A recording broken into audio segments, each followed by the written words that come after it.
ठीक है। So today we will start this class from the topic economic growth and development. If democracies are expected to produce good government then is it not fair to expect that they would also produce development. अगर हम किसी भी democratic government से ये expect करते हैं कि वो अच्छी सरकार बनाएगी, इसका मतलब ये नहीं है कि वो डेवलपमेंट करेगी। ज़रूरी नहीं है कि अगर डेमोक्रेसी है तो देश डेवलप होगा।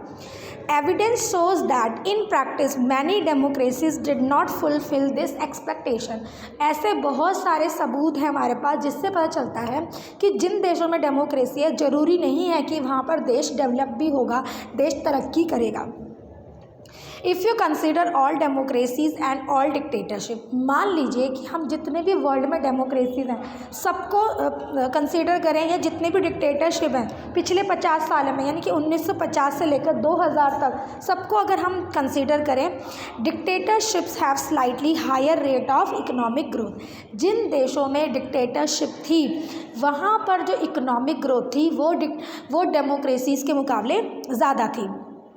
The inability of democracy to achieve higher economic development varies। अब हम ये सोचते हैं कि अरे ये क्या है कि डेमोक्रेसी तो बिल्कुल डेवलप नहीं है, जबकि डिक्टेटरशिप, जिन देशों में डिक्टेटरशिप थी, डिक्टेटरशिप मतलब होता है ऐसे व्यक्ति का शासन जो कि अपनी मनमानी चलाता है, उसको किसी से पूछने की ज़रूरत नहीं पड़ती, वो सारे डिसीज़न खुद लेता है। तो हम ये देखते हैं कि डिक्टेटरशिप में तो देश तरक्की कर रहा है लेकिन डेमोक्रेसी में उतनी तरक्की नहीं कर रहा है।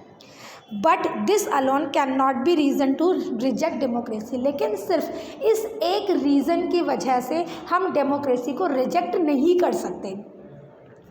As you have already studied in economics, economic development depends on several factors। आप लोग इकोनॉमिक्स से पढ़ चुके हो कि जो इकोनॉमिक डेवलपमेंट होती है उस पर बहुत सारे फैक्टर्स का प्रभाव पड़ता है, जैसे कंट्री की पॉपुलेशन का, साइज़ का, ग्लोबल सिचुएशन क्या है हमारे देश की, उसका प्रभाव पड़ता है, कॉपरेशन फ्रॉम अदर कंट्रीज़, दूसरे देशों से हमें क्या कॉपरेशन मिल रहा है उसका फ़र्क पड़ता है, इकोनॉमिक प्रायोरिटीज़ जो है देश ने अडॉप्ट की है उसका भी इस पर असर पड़ता है। However, the difference in the rate of economic development between less developed countries with dictatorship and democracy is negligible। इसीलिए हम ये कहते हैं कि जिन देशों में डिक्टेटरशिप है अगर वो थोड़ी तरक्की कर भी रहे हैं तो उसके पीछे रीज़न सिर्फ इतना है कि वो डिक्टेटर जो है बिना किसी की रजामंदी के डिसीज़न ले लेता है। हो सकता है कि वो अभी डेवलप हो रहे हों लेकिन कुछ समय बाद उनका डेवलपमेंट रुक जाए।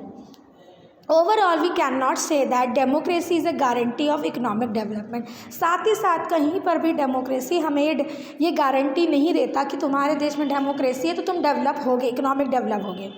But we can expect democracy not to lag behind dictatorship in this respect. When we find such significant difference in rate of economic growth between countries under dictatorship and democracy, it is better to prefer democracy as it has several other political outcomes। ठीक है, यहाँ पे बहुत